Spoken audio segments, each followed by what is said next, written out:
Hey everybody, welcome back to Trash Talk. I'm your host Bubba Dub, and we got a crazy show lined up for y'all today. I got my homegirl here, Lojo, got my homeboy Lolo in the building, and also I got a very special guest in the building, Matt Barnes, everybody. Give it up for Matt Barnes, everybody, man. Yeah. Today's show gonna be super dope, and we always start the show out by what's in the paint. So let's get to it.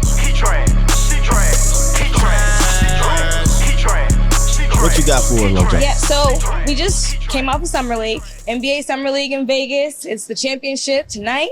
And so, Matt, I have to ask you, what are your impressions of the #1 overall pick, Victor Wembanyama? Did you get to see him up close? What did you think? I didn't get to see him in person. It's hard to judge Summer League because, unfortunately, like 95, 97% of those guys are not going to play in the NBA. Right. You kind of look for certain things, the way they move, the way they handle situations, I think, more than you look at numbers. Obviously, if you're just looking at numbers, the first game he didn't play well, second game he did. Mm-hmm. But it's just going to be a process. I think there's a lot of pressure on him, a lot of weight on his shoulders. If he's mentioned in the same conversation as LeBron James came out swinging. Yes. He was a 28-point-a-game guy his rookie year. You know what I mean? So I don't know if his offense will translate as fast as people wanted to. I think it may take him a few years to get that.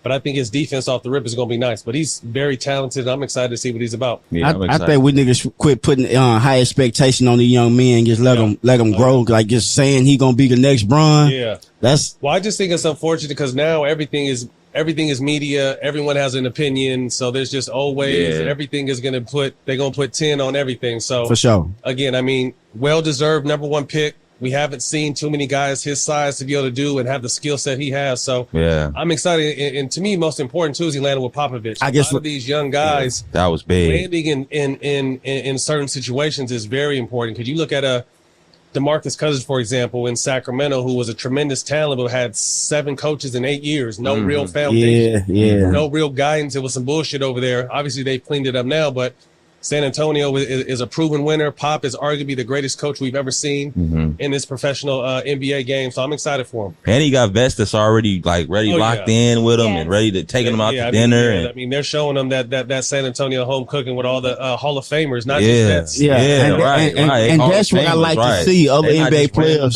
taking them under his wing. Well, because I feel like that's what the game is missing these days. When I came in the game in 2002, long ass time ago, there was dudes that were 36, 37, 38, 39 that were on the team, whether they were producing on the floor or not. They still played a big part in the locker room, on the bus, helping young players kind of just develop. And the league is so young now that vets now are 26, 27. You know what I mean? So it's really the blind leading the blind. So it's great when you see Hall of Famers come back and try to put their arm around them. And I'm seeing that with the Ginobili and Duncan and something y'all forgot all about and y'all ain't bringing up. Man, they showing love. But Victor, hear me out, because they say I'm a Victor Hagan and I'm not. But hear me out, because I think you're going to be great. Don't leave your girl around Tony Parker. That's all I'm saying. Y'all saying every goddamn thing else but that. Don't take your girl around Parker, bro. That's all I'm saying. I love you, Tony. Hey, we just know how you roll. That's all I'm saying. I'm curious, who were some of the guys that you described, that kind of took you on? Man, my first team was the Clippers, and we were all the same age. So we didn't really have no OG. I say like the first real OG I got was C-Web. C-Web. When I was with Sacramento, one of my, just a great player, but even better person who really kind of took me under his wing. I mean, to be honest with you, it started with me in college because I was, going to UCLA, and this is back when Sac and the Kings were going at it. So I used to go home in the summertime and train with him and Jay Will and then Mike Bibby and that crew. And Webb was just always a big brother. To this day, I can still hit him and call him if I need anything. But again, I just think veteran leadership is huge for younger players. Definitely is, especially with the contracts that they're getting now as well. Let's talk about that. Let's talk about that, Matt. $260 million. I love it. These guys are getting $250 million. I mean, it's going to keep going up. The funny thing is, I think the TV deal is up in the next season. So contracts, when one of these new streaming services come in and pay $6-8 billion for the league streaming rights, the contracts are going to get even higher. So I'm happy that I have 3 sons. That I'm gonna have a chance to. I got a son on the way. So hands are my little man. Somebody gonna make sure they take care of their dad. Facts. For sure. Facts. And I think that there's a big part of you as well as the fatherhood piece. I remember on Iman's podcast, you talked about the Showtime deal and how you brought them in as executive producers early so that they can kind of see the pedigree of what generational wealth. Yeah, I mean, to me, it's just really the business of basketball. And again, when I came in the league, we was talking about rims, women. houses, Yeah. Jewelry. Yeah. You know, when I transitioned out in 2017, 15 years later, they're talking about investments and getting in on this fund and meeting these people. And I loved it because I really feel there's such a, you know, it's not a myth, but there's a perception out there that, you know, a lot of players go broke. But I think now the money is so high and financial literacy is cool. It wasn't cool back then. It's cool to learn about where your money's at and how to invest it now. So I started my boys, they're 14 now. I started them in this business at about 12, you know, having their own LLC, having their own show, being producers on my show. So I just want to kind of get their feet wet as youngsters by the time, hopefully if they're blessed enough to get there, they'll be ready. How it feels to see him on the court though? How it feels to see him on the court? I get a chance to coach. Literally, I just told you I was in Vegas all week. I did, caught the beginning of the summer league, shot my show out there for the season finale of All the Smoke. And then I coached them this weekend. So it's just a blast. I mean, it's an opportunity to spend more time with them, obviously, and see them develop and see them grow as not only, you know, players, but young men. Young men, for sure. Court, man. So we've had a core group of guys together for about 3 or 4 years, and they're all my extended badass kids. And it's just fun to teach and pour into them and see them grow as people as well. Got a quick question for you. Like for being a NBA son or being a, you know, like LeBron's son and Carmelo's son, how much pressure is that on I think those? there's a lot. I mean, I probably the two guys you mentioned, sons, have more pressure than my sons, but I just think there is added pressure, you know, because I am still, although I wasn't a superstar, I'm still well known and I'm still relevant with the media shit I'm doing. So there is a burden of, you know, being Matt Barnes, and then there's two of them, you know, there's twins. So it's just like there's almost a double burden, but I think they handle it in stride and understand. And that's the thing that I try to teach them, not only in life, in the game, that you got to be strong up here, especially in a day and age where every motherfucker has an opinion. There's going to be people that don't like you just for the fact that I'm your dad. Facts. Certain things. So that mental toughness, I think, is underappreciated at a time, but it's so important moving forward in life. I think that there's, you know, this whole thing of NILs as well. And I'm thinking about you at UCLA. Oh, man. What would you kind of, you know, give advice to some of these younger guys who can take advantage of that? You would have had that. I used to get my little 1,700 Pell Grade. You couldn't tell me shit. Now these little motherfuckers just getting, you know, millions. 6-figure, 7-figure deals. So in high school, I just think some education has to come along with it, because if you look at it, of a lot of us, the first 5 years in the league, I was broke every summer. You know what I mean? So I couldn't imagine being 16, 17, 18. My family ain't got no money, so now they're leaning on me. So, I mean, all this stuff is coming a lot faster. So I think it's great. I definitely think players should be paid, because unfortunately, 99% of college athletes don't go pro. You know what I mean? So the fact that they are getting some money, I just think some management and some guidance needs to come with that. 1,000%. Like you right, a lot of motherfuckers be going broke, boy. Because it goes out a lot faster than it comes in, you know. And if you ain't never had nothing, that shit is burning the hole. You ever had one of them teammates that you seen just spending? You get like, hey, bro, you might want to calm down a little bit. I have, and it's a tough conversation too, because I mean, you come at them the wrong way, you're almost disrespecting them. You know what I mean? So it's just like you got to find the right angle, and it's got to be someone you're really close enough with. But I've seen plenty of guys. You know, we were talking about someone earlier that I seen. There was a teammate of mine that used to burn it before he even got it. You know, so it's just it's unfortunate, because we live in a day and age now where you want to show everything off, and you want to prove you got and prove this and prove that, instead of just really thinking down the line. And I think once I had kids, I was never really a flashy jewelry type motherfucker anyway, but once I got kids, it was definitely the long game from there for me. That's what's up. I like that. I mean, obviously you have to perform on the court to get some of these bigger contracts as well. So I'm just curious, you know, with some of these guys, who's impressed you the most of the younger generation who've been getting these contracts? We spoke about LaMelo Ball. I like Anthony Edwards. That's my guy. Booker. You saw Jaylen Brown just got 200 with a 300 million. He getting that 304 billion. Oh my goodness. No, excuse me, 200. I don't know what he got. He got a Google he got something crazy like that, but for him not to be able to go left is crazy. I'm glad you said that. Booker. Like, let me just get off subject for a minute. Them motherfuckers better win the championship. You got Booker, Bill, and Durant. If they don't get to at least to the Western Conference Final, trash. But you think? I mean, I feel that, but I think now we're starting to see more that the depth is important. The bench. You got to have a bench. You can't be one of them buff niggas with skinny legs. You know what I mean? You can't be one of them real heavy teams with prison no depth, you know, because you see a team like Denver. Obviously, they got their 2 stars, but they had tremendous depth around them, and the depth won them games at times. You used to look at the Lakers.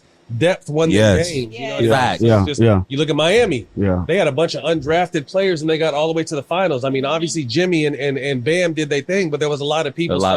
Supporting role players. A lot of those role players got paid. Bo. Singers got Bo. I like Bo. I didn't like that they traded away Campaign. I really like Campaign as a role player, someone who was a dog, who didn't give a fuck about nothing. But I think that's the key. I mean, obviously very top heavy, very talented. When you look at 1, 2, 3, that's probably the best trio in the game. For sure. But now management's job is, with not a lot of money, how do you build depth around those three? They've done a good job with building and motherfucker, get it done. Right. Y'all get it done, bro. Right. Yeah. You ain't got no excuse now, KD. I don't want to hear a motherfucking get it done. And Bill's been coasting the last 2 years. You know, they haven't really had a very good team. So I know he's excited to get out there and really play meaningful basketball. Night in, night out. Yeah. KD's getting up there. I think KD is 32, 33 years old. So he's getting a little older, but them two, Booker and Bill, gotta go. And KD leave a motherfucking comedian alone. Stay out that lane with the comedian. Get shoot hoop, my nigga. I love you. But, woo. Now that's the battle. You gotta be careful with the battles you pick. You don't talking crazy to someone that's job is to be funny. Yeah. It's a no win. Ryan Davis. Man, what's that Molly Walk. What's that dude's name? Ryan Davis. Molly Walk. That's what he do. That's what he live for, that type of shit. That was his moment right there. Focus on another championship. But before you get to your question, I want to ask Matt this. You played with a prime Dwight Howard. What was that like? People like to forget about Howard. I think I commented on when you was talking about this on your show. Dwight was one of the greatest human beings I've ever seen. In his prime, Dwight Howard was unbelievable. People forget at the time he was the leading vote getter. He was defensive player of the year, a perennial all-star. Yes. 6'11", strong as an ox. I remember one time, like me, Jameer Nelson, Brandon Bass, and someone we were in Toronto and he was shooting half-court shots, like throwing them in. Damn. He put no effort in. That shit was going all the way to the other end. But we tried to fuck with him and pin him down. I feel like I'm strong. I know Brandon Bass is strong. Like, he threw us off like we were children. And I'm like, yo, this dude is unbelievable. But yeah, I've seen prime Dwight Howard was special. And it's unfortunate because I felt like when he got that back surgery and he came to LA, he was so eager to get out here and prove himself in LA. And I was talking to him along the process. We told him, I think Dwight came back from a back injury that takes a year to heal. I think he was back in 4 or 5 months. That first stint with the first time around. And it was just like, if you don't have your back, you can't do nothing. Yes. And it was unfortunate. Obviously he healed a little bit, but never got back to himself. But prime Dwight Howard, you look at that first 7-8 years in Orlando, you put his numbers, you put his game up against anybody. Oh, he top 75. I talked about it. He was top 75, bro. Closer to in the 50 range to me. Yes. And you know what? People always ask me, why? I told Dwight, you goofy.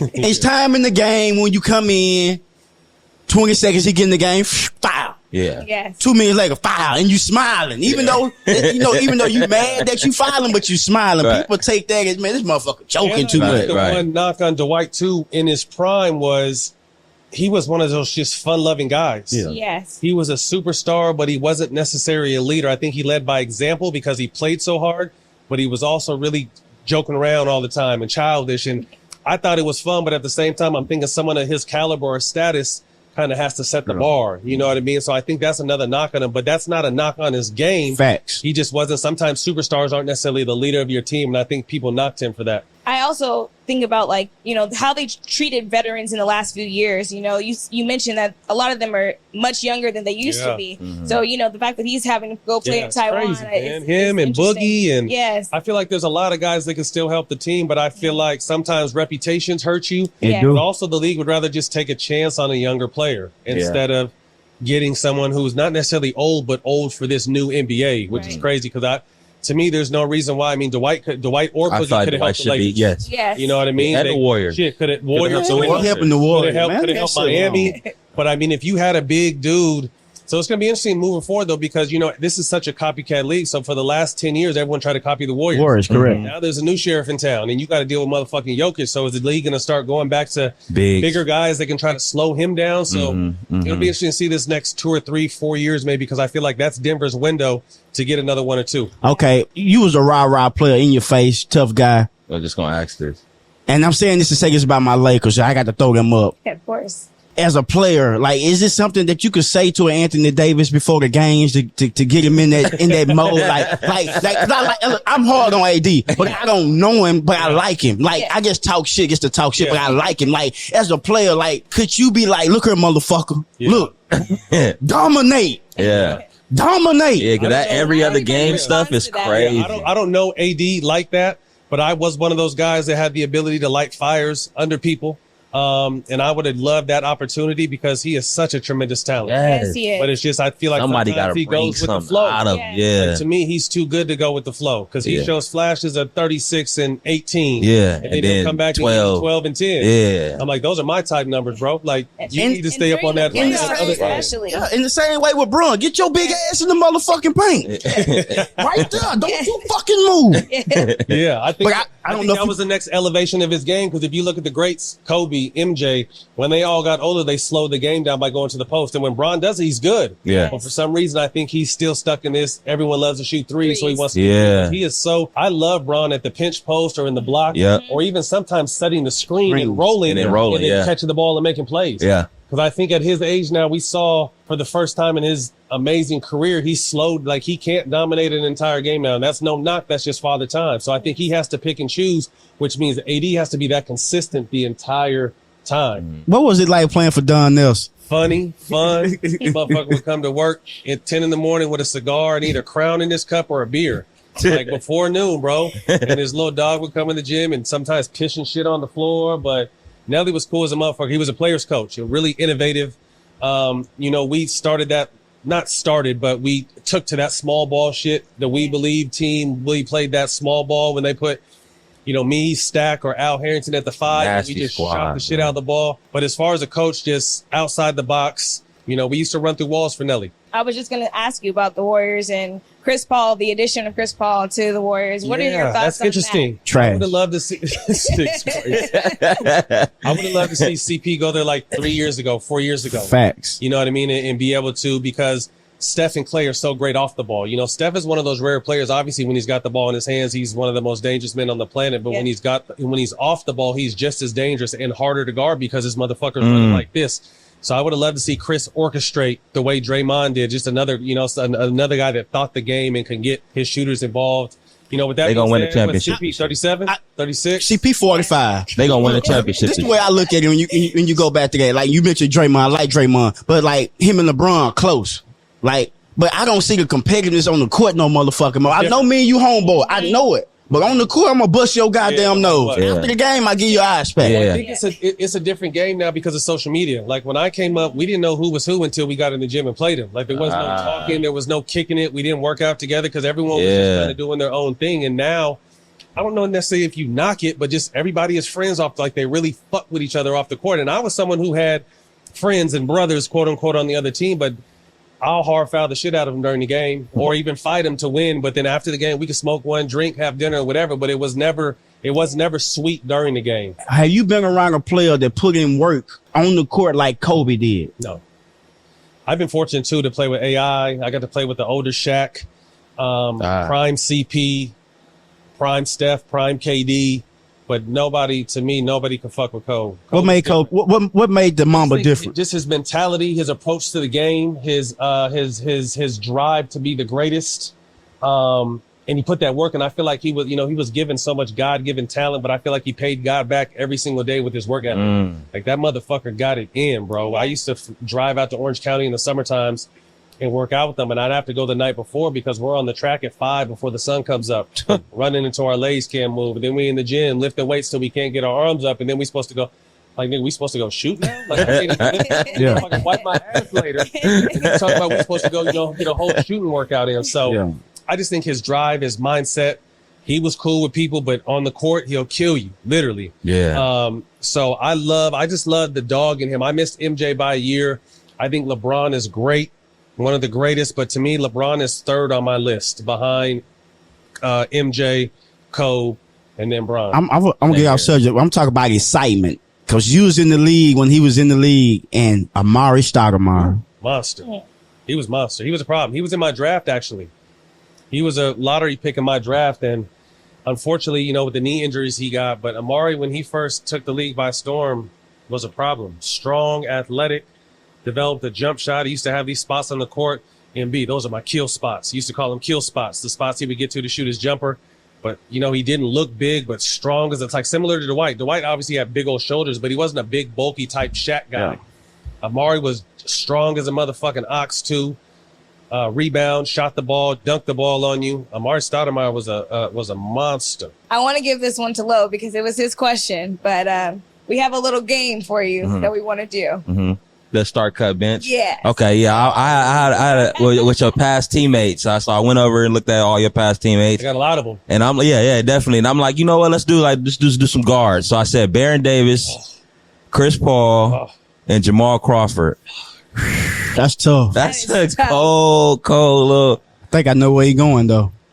I made a prediction before. I want to see if he. I'm a start CP, Okay. bench Baron. I knew it. I knew it. He is. He's still getting buckets before I get him. And the only reason why I say, and Jamal, you know I love you. The only reason why I would say I would cut Jamal is because the first two guys I mentioned played on both sides of the ball. Yeah. And I love Jamal.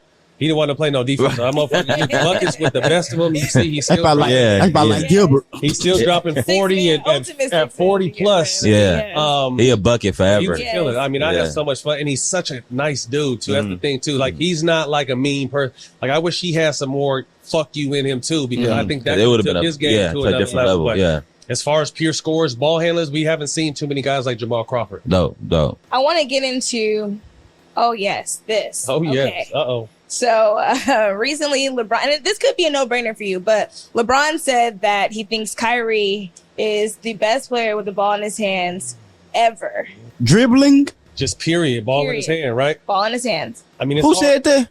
LeBron. It's hard to argue with that. I mean, there's, you guys look at guys like MJ, and you look at Kobe, and you look at some of these great scorers, but Kyrie can do all that from his size. He has the finishing, the best finish package in the His game. finish package is insane. Yeah, I mean, I wouldn't argue. I don't know if I can argue. I mean, there's guys that come to mind. Guys. Obviously, Steph. Yeah, I was gonna say Yes. Steph isn't talked about enough in that category. Look, Yeah. I love Bron, but fuck that, Bron. I seen what Kyrie could do by himself in Boston. Showed me nothing. Showed me fucking nothing. That's what he showed me. Should have stayed in Cleveland with Bron. That's a Bron fact. want to be a nice guy because he want him to be over the fuck all that, Bron. You got a billion. Speak your fucking mind sometime, bro. Just speak your mind sometime. That's my only knock with Bron. I like him, love him, but speak your mind. Yeah. I think he's in the top 5 of probably greatest people. But over in the game. Kobe? Never. I seen Kobe shut him down on their YouTube video when Kyrie was talking that shit about D'ing him up. And what Kobe do to him? Locked him down. Oh yeah. I remember that. Y'all forgot? Let me remind you niggas. I love Kyrie. He got mad handles, but we seen what he can do by himself. Like a Mimi Tata. Come on, bro. I'm not mad at the comment. I just don't know if I agree. I mixed think it there's good. other people in the mix for sure. Bro, take your ass to Turkey and get your new hair transplant, bro. Everybody else going over there. You next. Yeah. Well, also, I just wanted to ask you where you think Steph ranks all time. Because, I mean, that's another. I think Steph has cracked the top 10 with all due respect to a lot of greatness that's out there. I think the way Steph has transcended the game, not only on the NBA level, but little tiny kids. Like my son is 4 years old and he thinks he's Steph, like shoot deep. You know, my kids warm up now. I coach. Kids warm up now from the 3-point line or start throwing shots from half court. Like we used to warm up in the paint, get our touch, get a couple layups.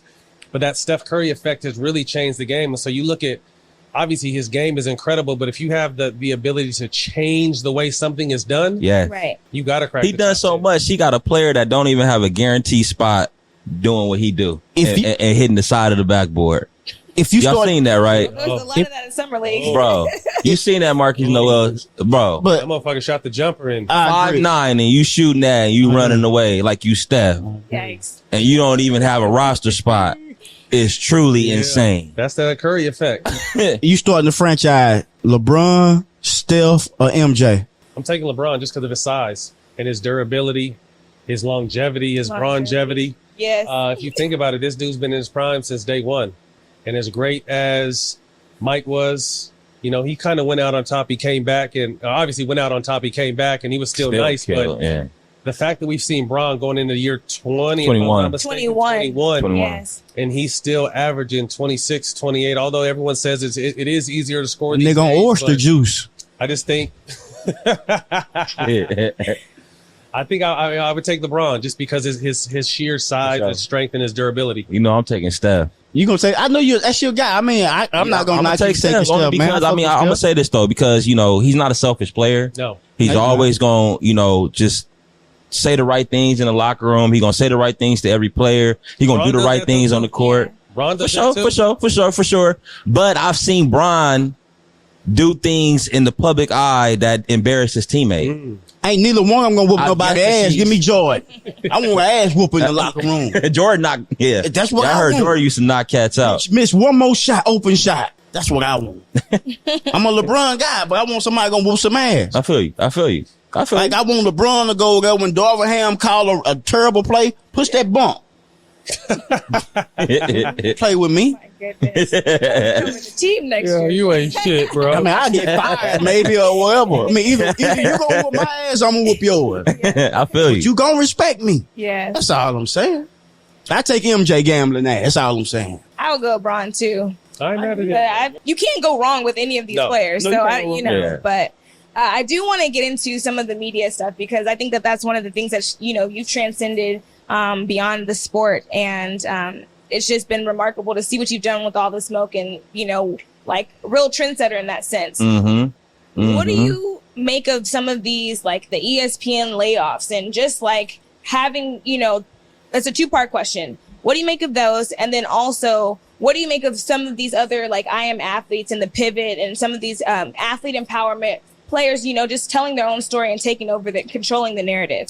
Your first question, the layoffs, it's unfortunate, but it's a business, just like anything else. It's a business. But the one thing I'll say about that is you don't need these big organizations or big institutions now to get your point across. Right. You're getting your point across every day. Yeah. You know what I mean? And you've made it this far by just talking your shit. Yeah. All the smoke is a platform. I Am Athlete, JJ Redick, Kevin Durant, Draymond Green. Yeah. We're in a day and age now where you don't need the big machine behind you. Obviously, it's great to have the machine behind you. There's no machine like ESPN. And I enjoy my time. I love working there. But at the same time, like, you don't need those big machines. So I love the fact, and the reason why I started All the Smoke was because I felt like there was when I played, there was a rift. I mean, we fuck with some media, we didn't fuck with a lot of them. Yes. Because they were just when I first came in the game, there was no social media. So if they twist or play with your words, you didn't have a voice. Like you had to go with what they said or what they showed, and it may not have been the truth.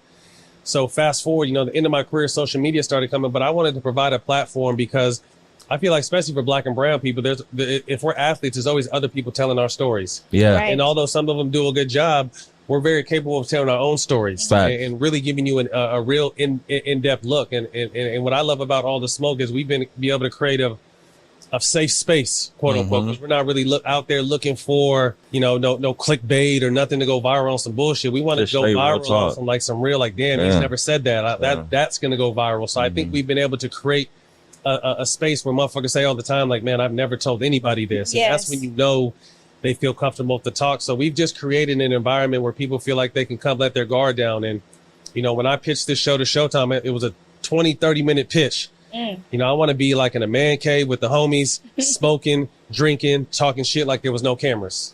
And I want to add cameras to that because I feel like no matter who you are, whether you're a celebrity, athlete, or just the homies, them are the best conversations. For sure. You got a drink. Barbershop conversation, the best Barbershop one. talk. Yes, sir. That shit is some of the realest, most in-depth. You'll laugh, you'll cry, you'll have a good time, you'll get mad. But there's so many emotions in those conversations that I wanted to try to bring that to a platform and then also have people I know come and spill their stories on that platform. And I think we've done a pretty good job of that. And Absolutely. I want to piggyback off to get something early in the show you said about you wasn't no superstar basketball player, but I tell you the same thing I told Stack 5, but you're a superstar of this though. So, you know what I'm saying? Yeah. I always use this old analogy because I'm from the South. If I don't get you in the wash, I'm going to get you in the rinse. Yeah. So it's people like you is the reason why we're here today. And y'all, just following y'all blueprint and how y'all doing y'all thing. I appreciate you for that as well. Yeah. It's a domino effect. It is. It's crazy if you think about it. I mean, before transitioning into the media, you had to be a superstar or a Hall of Famer. Yeah. And I think once they kind of started letting the door in because I remember with all due respect, when I first came in, you would see these huge names at ESPN and Fox, and you'd watch them on TV. Like, that motherfucker can't even put 2 words together, but he was a great player. You know what I mean? So you got to respect that side of it. Right. But I think they stopped going with the big names. Some big names are great, don't get me wrong, but they stopped going with less of a name and more what you can actually do. And they found out that people like myself and other guys, and they can really talk. Y'all can talk and relate to motherfuckers and get on their level. The relating aspect People of it. open up to y'all and like, oh shit, we found something. Right. Yeah. So it's been fun, man, for sure. Yeah. Dope. Is there anybody that's kind of left on the table that you still want? Like that's like Oh yeah, we got a lot. I mean, like Eminem, Drake, Dr. Dre, Jay-Z. Oh, you finna get them. Obama. Like, I'm going with the heavy hitters. I got confirmation yesterday that we should be getting Obama soon. That'll be dope. Wow. That'll be dope. So yeah, I mean, it's just, we've been blessed. I mean, to do Kobe's last interview, Steph, KD, one of Will Smith's first interviews outside the slap. Amy Fox, prayers up for him. He's still recovering, but doing a lot better. Amazing. Kind of just shifted the narrative. At first, it was a basketball podcast. Now it's a We've been able culture to cross sport, over and just make it more culture. So we've had some of them. I put our guest list up against any show, Man. podcast, ESPN, Fox, anybody. I think our guest list is the craziest guest list you'll catch in this game, period. And it's just been a tremendous blessing. That's a testament to you. Thank you. For sure. Get that Dave Chappelle interview, man. That'd be dope. That'd be real dope. All right, I think it's time. Hey, man, this part of the show, what we call trash or fire. We'll say a name. Either you say trash or you say fire. So you already know how this gonna go. We go with the You bullshit. ready?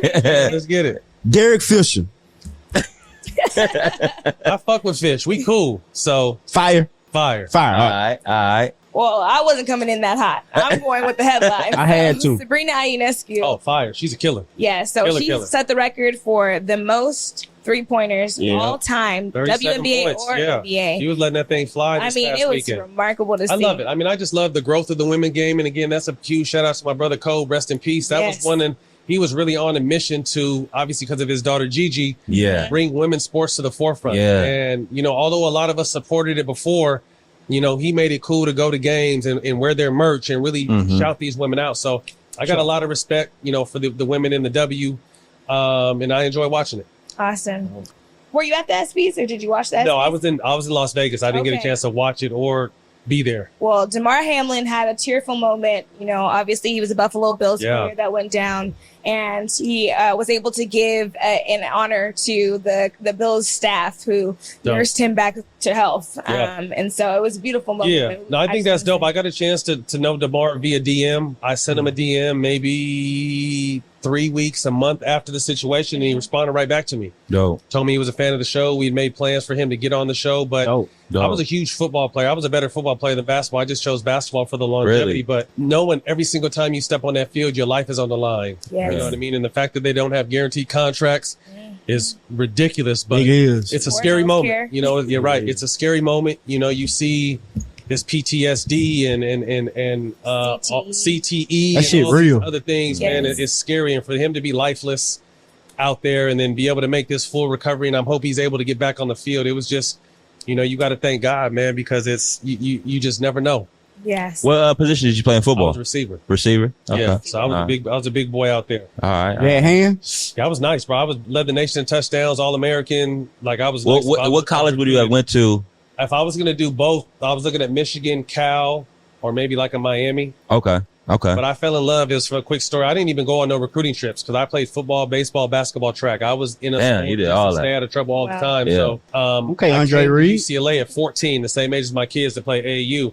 And we took we went up to UCLA and I saw girls and palm trees and we went to the beach. And I'm from up north where, Sacramento, I'm just like, if I get a chance, I'm coming here. There's no questions asked. And like that, the end of my freshman year, I started getting recruited by UCLA. So oh wow, it was a wrap. I didn't say nothing. I didn't commit until my senior year. You just already I got knew. recruited by everybody, but UCLA was the spot. I got recruited too. To do what? Shit, local drug dealer. Okay. No, bullshit. I'm just bullshit. Okay, man. We all got scholarship somewhere. I'm just bullshit, Yeah, man. like, shout out to USC. Really? Over here, but it's a true one.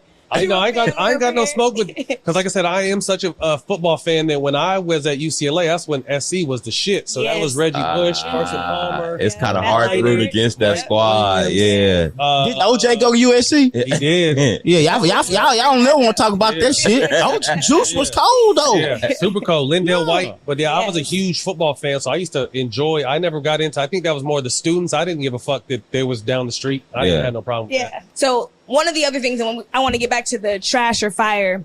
Actors are going on strike, and they're joining the writers, SAG, AFTRA, to fight for Sad. That's more equal pay. Yeah, absolutely. They need it. I mean, it's, writers they treat writers like shit, and they're the most important ingredients to anything. Yes. You can't go nowhere without a good script. And then on top of that, you put the actors. So I love that the actors found some solidarity. It's unfortunate because I'm in this space creating content. I have a couple projects now that we're waiting on writers and right now to kind of map out these visions. But it's a cold game with this AI shit. And I don't really know too much about the AI shit, but I know AI is coming to take over. And I'm not talking about Allen Iverson. For real. So I just hope it gets resolved, because these people are so important to just the essence of a lot of people's favorite pastime. Everyday life, really. TV, shows, movies, all that kind of shit. Like, that's a lot of the world's favorite stuff to do, is sit down and enjoy that. So I hope that they can come to some kind of agreement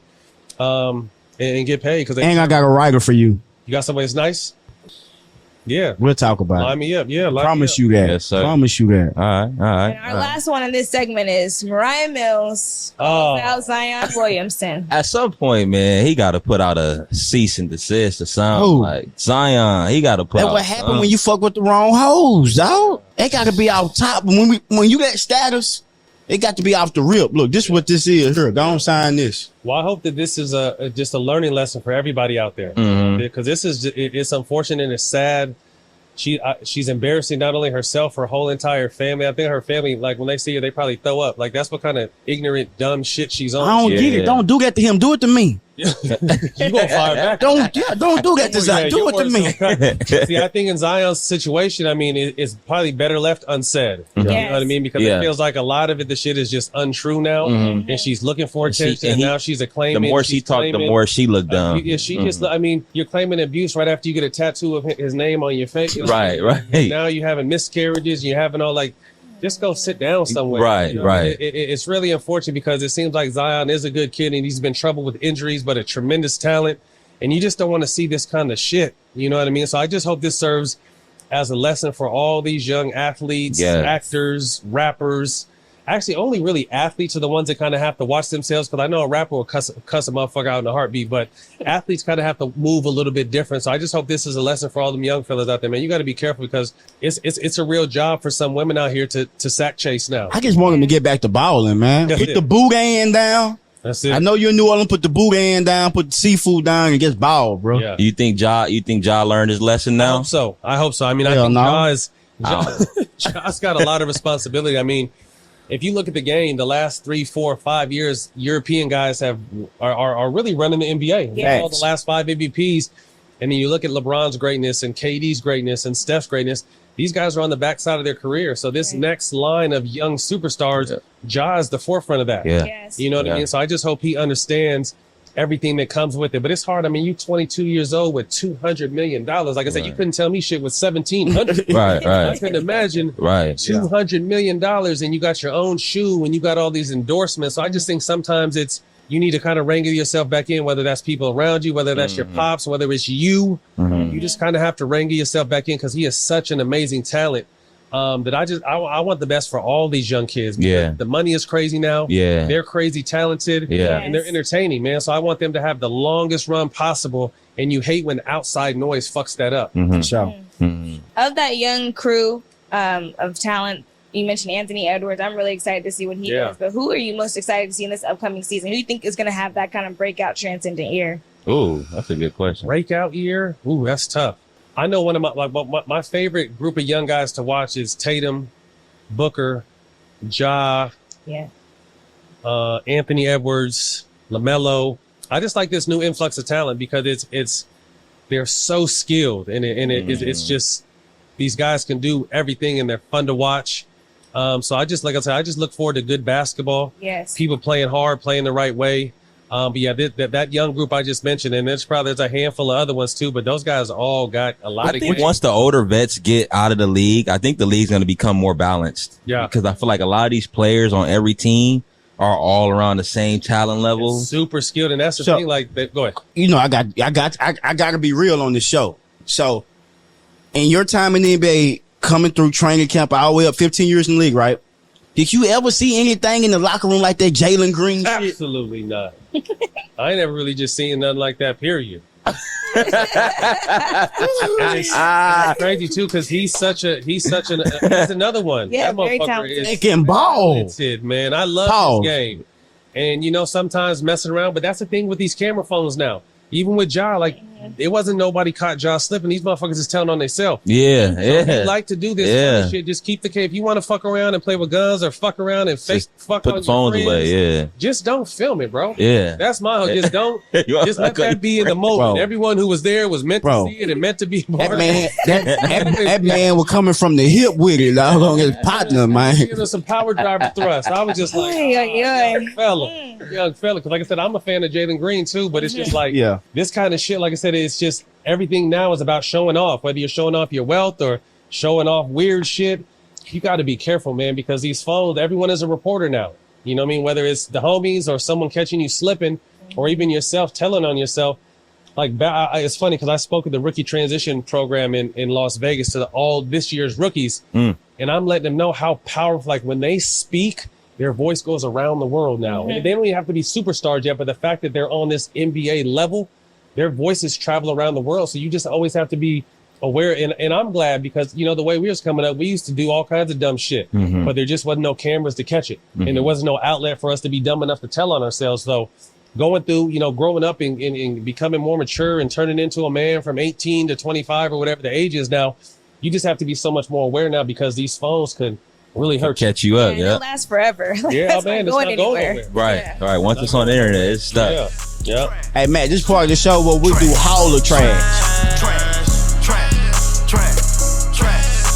You know, just trash of all trash. And I got to start it out. Trash is a special kind of trash. Special kind of trash. Kind of trash. Yeah. Adam22 Oh. letting another man pop his girl And watch it, right? He watched and watched it and was getting moist. Was getting moist behind Adam22.